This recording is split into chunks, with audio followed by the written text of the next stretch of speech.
This is North Georgia's News Talk. WDUN.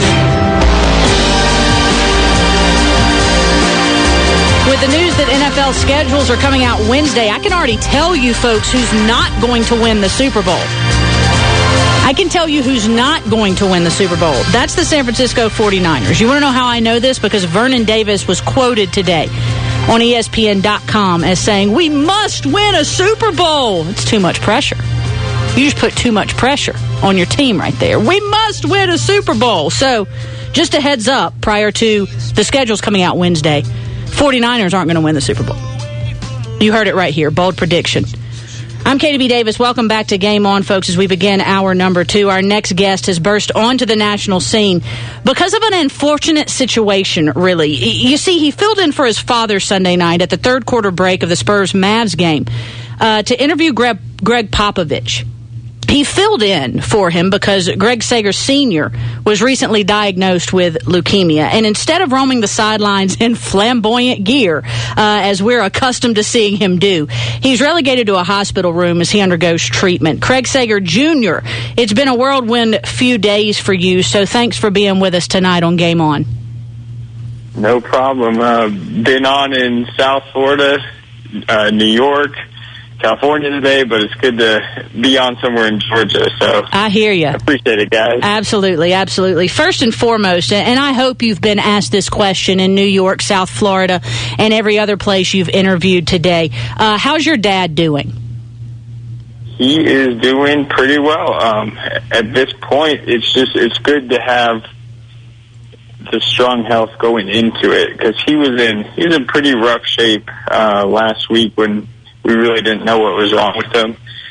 He had been on the road for 30 straight days for March Madness and was covering the Spurs-Dallas game, actually. So that was the last game he covered before he got sick, which was kind of ironic because that was the same game I was at. But he was covering the Dallas-San Antonio game and just could hardly walk because he was so weak, and his hemoglobin levels were a 4 and they should be a 16. So basically his blood was getting no oxygen, and he was in rough shape. Dallas's team doctor met with him after the game, put him in the hospital. So when I met with him last night, his levels were to the point where he didn't have to get blood transfusions the last 3 days, so that's good. And so he's going into the bulk of the chemo pretty strong, so we're happy about that.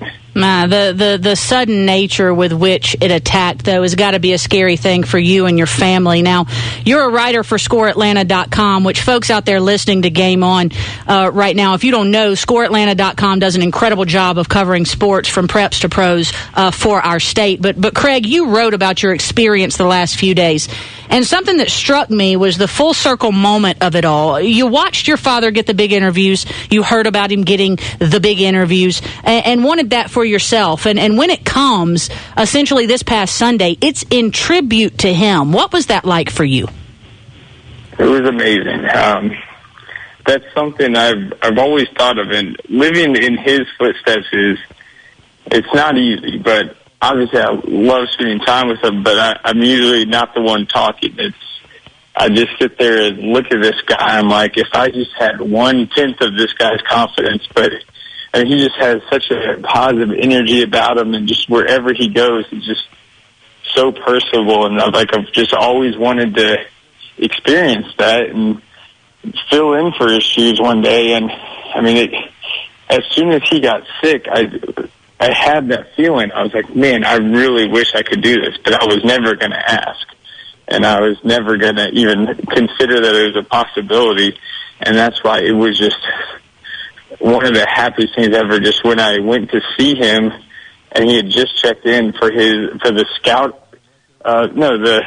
head talent producer at Turner to pull me aside and say, hey, we want to fill in for him and let you interview Pop to start the playoffs. I was just like, this is unbelievable. Yeah. It's something I only could have dreamed would happen. I thought, no way would they actually trust me to do this. But Listen, yeah. You mentioned your father's confidence. You've got to have confidence to pull off some of the suits he pulls off working for Turner Sports. Is your suit game anything like his, Craig? The thing about his confidence, it evolves over time. You don't just start with that. It started in high school. He had this blue suit that he really liked wearing, and they had to take the yearbook picture, and you had to be in a black and white suit. Well, he says, hey, I look good in this blue suit. So he wore the blue suit, and he was the only one in the entire yearbook with a blue suit on. And so he always had that confidence. Then he went to Northwestern and was a walk-on in the basketball football team. Well, he got hurt, so then he was a cheerleader. Then he evolved into the mascot. He used to be called Fearless Flip. He would just go to the middle of stands and do backflips on it. So then once he got on the scene, he started rocking just crazy ties. He would wear black suits, but the ties would be crazy. Then that kind of evolved into some more colorful sports suits, and then that just continued to evolve. So it's not something that you can pick up right away, and I respect that it really did take him a long time to kind of build who he is today. And that's why I kind of wanted to not make it about my outfit. Like, at one point, they told me to ask Poppovich, like, about my outfit or about my dad's crazy outfits, but I just did not want to do that at all. Yeah. Because their interaction, their interviews have never been about that.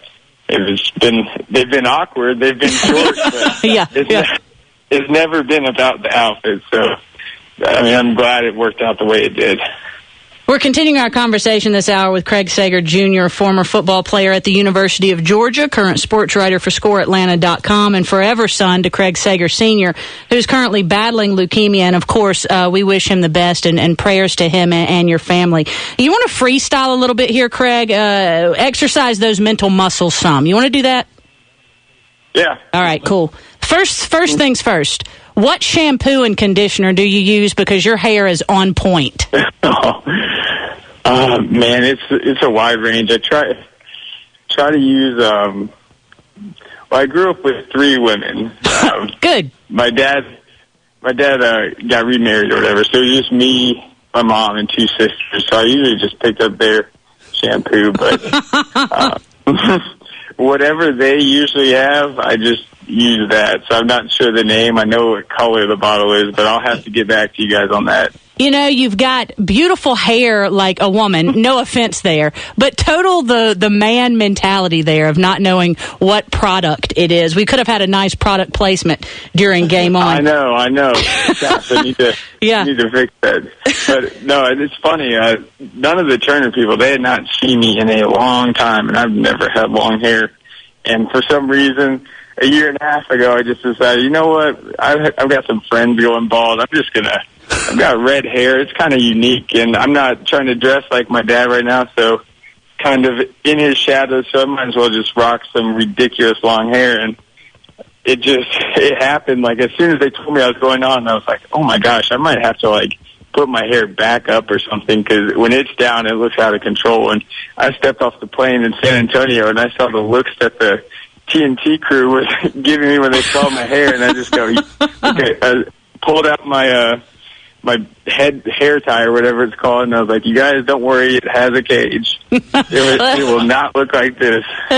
Your hair looked fine. Worry not, Craig. I promise. I saw it. Your hair looked fine. All right, second freestyle question. How does it feel to go from interviewing Pop on national television during the NBA playoffs on a Sunday to writing about high school gymnastics on a Monday?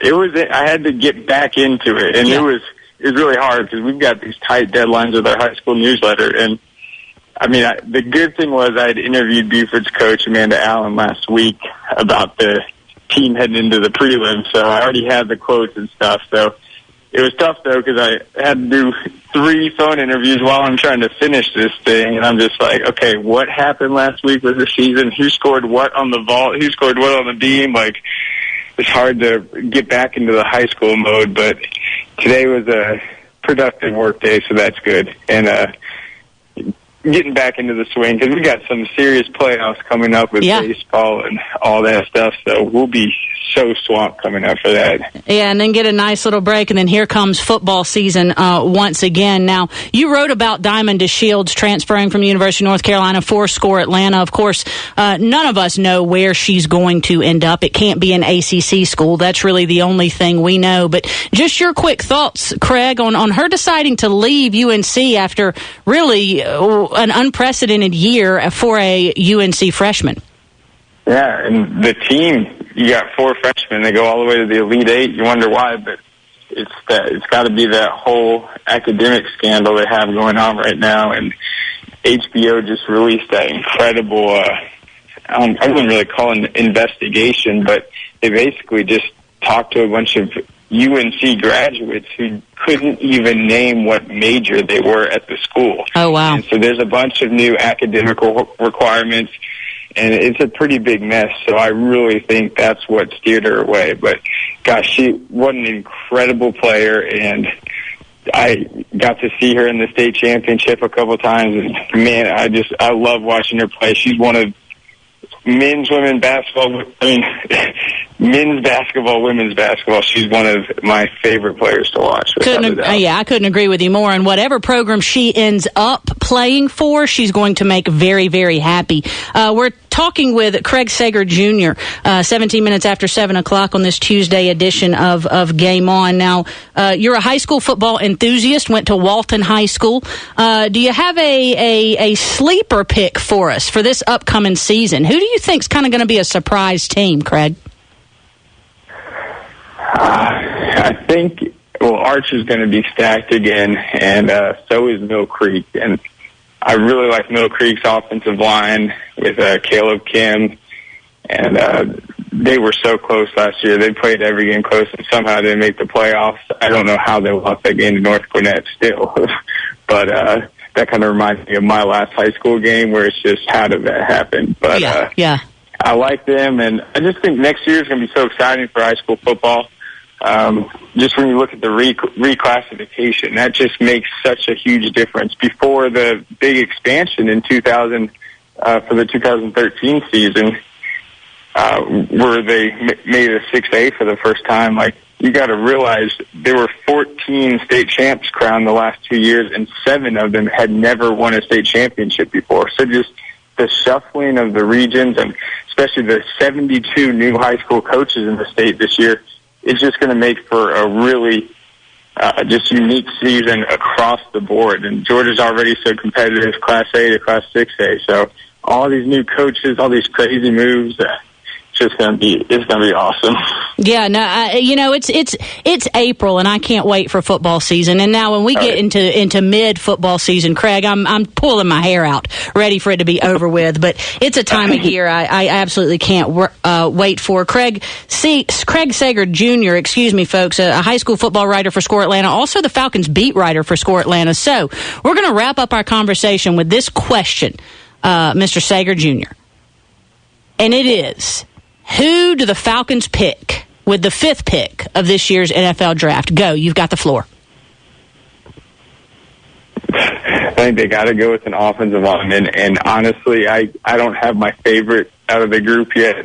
I've been so focused on this high school season and all that stuff. I just wait until like the 2 weeks before, and I've actually got to write a bunch of pre-draft stuff coming up. I really would not be confident telling you a certain lineman, but I think they're going to go probably offensive line at this point.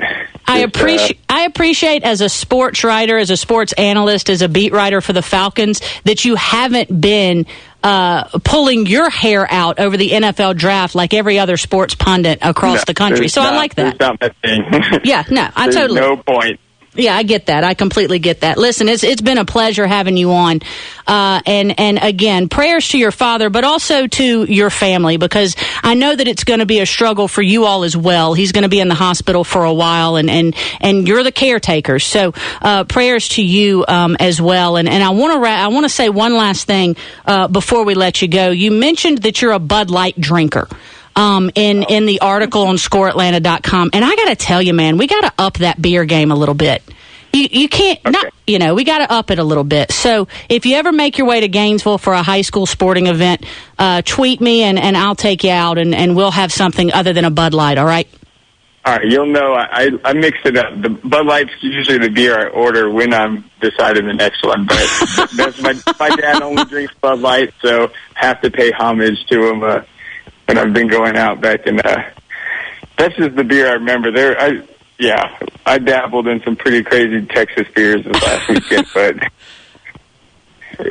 Bud Light, that's the go-to, I suppose. That's fantastic. Craig, thanks so much for sharing a bit of you and a bit of your father with us this evening, and we'll hopefully be talking to you again very soon. Oh, absolutely. Keep you guys updated. Thank you so much. We'll do it. Craig Sager Jr., folks. What a character. What an eloquent young man. Only 25 years old. Again, his father, Craig Sager, battling leukemia. So you will not see him in the NBA playoffs. And it's something that I'm going to miss. If for no other reason, the looks Gregg Poppovich gives him every question he asks. Like he is the bane of his existence. I'm going to miss that. And I'm also going to miss the players giving him fits over whatever he's wearing that night. There's a great clip, and I'll post it on our Facebook page, Game On with KDB Davis tonight, of Kevin Garnett railing on him for a good 7 minutes after a Boston Celtics win about the suit he had on. And he told him, he said, Craig, you need to go home and you need to burn this right now. I don't want to see it ever again.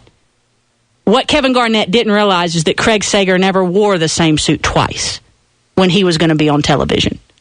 Isn't that fantastic? We appreciate Craig Sager Jr. joining us. He's got a vast knowledge of sports around here, folks. Again, he works for ScoreAtlanta.com. Go check out his work. You will not be disappointed. 23 minutes after 7 o'clock. When we come back, Freddie Gonzalez hangs up on a radio show host? Yeah, he did. And it wasn't me. We'll talk about it. This is Game On WDUN.